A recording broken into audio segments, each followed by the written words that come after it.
सांसद ने शहीद जवान को दी श्रद्धांजलि। सांसद ने की परिवार को मुआवजा और सरकारी नौकरी की मांग। मणिपुर में सुरक्षा बलों की बीएसएफ ट्रक दुर्घटना में शहीद हुए रामपुर जिले के ग्राम जगतपुर निवासी अंकुल सिंह को श्रद्धांजलि देने के लिए आज सांसद मोहिबुल्ला नदीवी उनके घर पहुंचे। उन्होंने शहीद के घर और गांव वालों से मुलाकात कर संवेदना व्यक्त की और 2 मिनट का मौन धारण कर शहीद को श्रद्धांजलि दी। परिवार के लिए मुआवजा और सरकारी नौकरी की मांग। सांसद मोहिबुल्ला नदीवी ने मुख्यमंत्री से आग्रह किया कि शहीद के परिवार के एक सदस्य को सरकारी नौकरी दी जाए और 5 लाख रुपए का मुआवजा प्रदान किया जाए। उन्होंने ये भी मांग की है कि गांव में शहीद के नाम पर एक लाइब्रेरी, एक स्मारक गेट और एक शहीद स्मारक बनाया जाए, ताकि आने वाली पीढ़ियां भी अंकुल सिंह के बलिदान को याद रखें और देश सेवा के प्रति प्रेरित हो। नगरपालिका और अन्य गांवों का भी दौरा किया। इसके बाद सांसद मोहिबुल्ला नदीवी ने नगरपालिका परिषद नरपत नगर में नवाब जान पेट्रोल पंप के कर्मचारी के दफ्तर में बैठक की और फिर ग्राम गमनपुर, पाइंदा नगर, जीतनिया और मुजरेना गांव का दौरा किया। इस दौरान उनके साथ हाजी अयूब, हाफिज नूरी, नाजिर अली शेख, उस्मान, डॉक्टर मेहंदी, जुबैर अहमद, आफिक,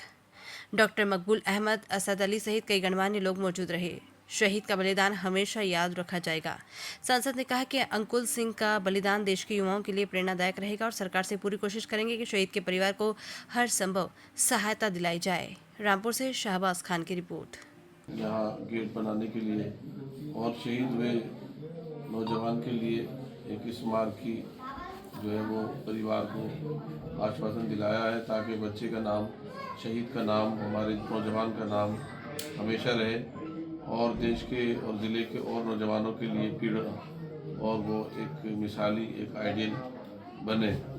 इसलिए मैं भी इंशाल्लाह इस सिलसिले में डीएम साहब को भी लिखूँगा और आपके चैनल के माध्यम से मैं सीएम साहब से ये रिक्वेस्ट कर रहा हूँ कि परिवार के सदस्यों में से उसके भाई या किसी को एक आदमी को नौकरी दी जाए और कम से कम 5 करोड़ रुपए।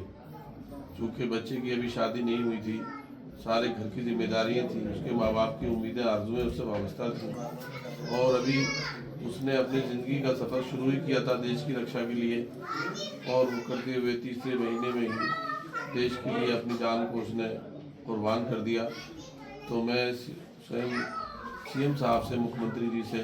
आपके चैनल के ज़रिए से ये गुजारिश कर रहा हूँ कि वो हमारे शहीद हुए नौजवान के परिजनों को कम से कम 5 करोड़ रुपए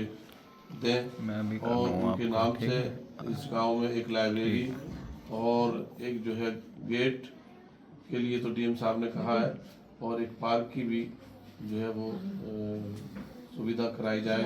ताकि हमारे इस जवान जिसने देश के लिए अपनी जान दी है उसका नाम हमेशा याद रखा जाए और उससे हमारे दूसरे नौजवानों को भी जो देश के लिए, देश की खिदमत के लिए समर्पित हैं, उनको एक हौसला मिले और उनको एक ताज़ा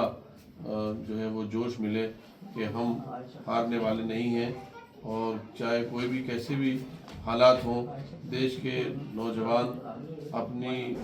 हर सलाहियत और ताकत और क़ुव्वत को देश के लिए निछावर करने के लिए हमेशा तैयार रहते हैं। मैं आज उन तमाम उनके पूरी बस्ती के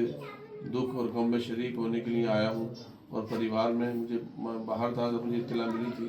उसी वक्त से मेरा दिल यहाँ लगा हुआ था कि मैं जाऊँगा और परिवार से मिलूँगा। जाहिर सी बात है वो हमारे ही परिवार का बच्चा है, हम सब लोग एक परिवार हैं और उस बहादुर नौजवान ने देश की रक्षा करते हुए अपनी जान देश के लिए कुर्बान कर दी। इससे बड़ी और कोई और बात नहीं हो सकती। अभी हम उसके लिए 2 मिनट के लिए सब लोग खामोश रहकर उनके लिए अपनी इजहार अक़ीदत का इजहार करेंगे। सब लोग खड़े होकर 2 मिनट के लिए सब लोग